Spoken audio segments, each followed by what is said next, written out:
DYSP Ruhi પાયલે Gujarat પોલીસને Tata bye bye કહી દીધું છે। ગુજરાતમાં પોલીસ વિભાગમાં ભરતી થવા માટે 11,000 યુવક અને યુવતીઓ તલફાપડ થઈ રહ્યા છે ને બીજી જ બાજુ રાજ્યના ઉચ્ચ પોલીસ અધિકારીઓ એક પછી એક રાજીનામું આપી રહ્યા છે। છેલ્લા 2 મહિનામાં 3 ઉચ્ચ અધિકારીઓએ સરકારને રાજીનામું સોંપ્યું છે, જેના કારણે પોલીસ વિભાગમાં ભારે ચર્ચાઓ થઈ છે। નમસ્કાર, આપની સાથે હું ભગવતી વિશાવડિયા।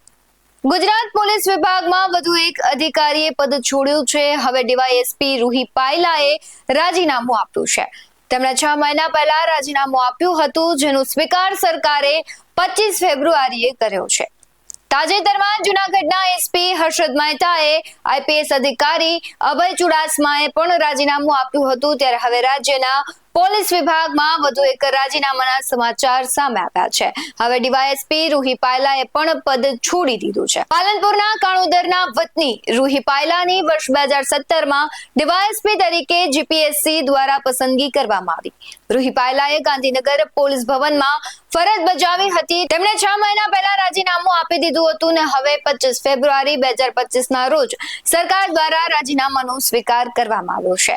રૂહી પાયલાએ સરકારનો આભાર માનતા સમાજની સેવા કરવાનો સિલસિલો યથાવત રાખવાની વાત કહી છે। વાત એમ સંભળાઈ રહી છે કે રૂહી પાયલા છે, તેમનું જે રાજીનામું છે, તેમને આ નોકરીમાં મજા નથી આવતી।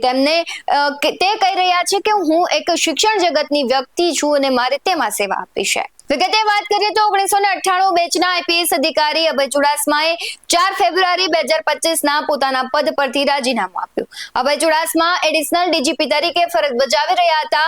તેમણે રાજીનામું આપ્યું ત્યારે ગુજરાત પોલીસ બેડામાં ચકચાર મચી ગઈ હતી। આ પહેલા 6 જાન્યુઆરી 2025ના જૂનાગઢના એસપી હર્ષદ મહેતાએ પોતાનું પદ છોડવાનો નિર્ણય લીધો। હર્ષદ મહેતાએ જણાવ્યું છે કે મેં 50 વર્ષની ઉંમર થાય ત્યારે રાજીનામું આપવાનું નક્કી કર્યું। તેઓ હવે પરિવારને સમય આપશે અને આધ્યાત્મિક જીવન જીવવાની ઈચ્છા હોવાને કારણે તેમણે પદ છોડવાનો નિર્ણય કર્યો છે।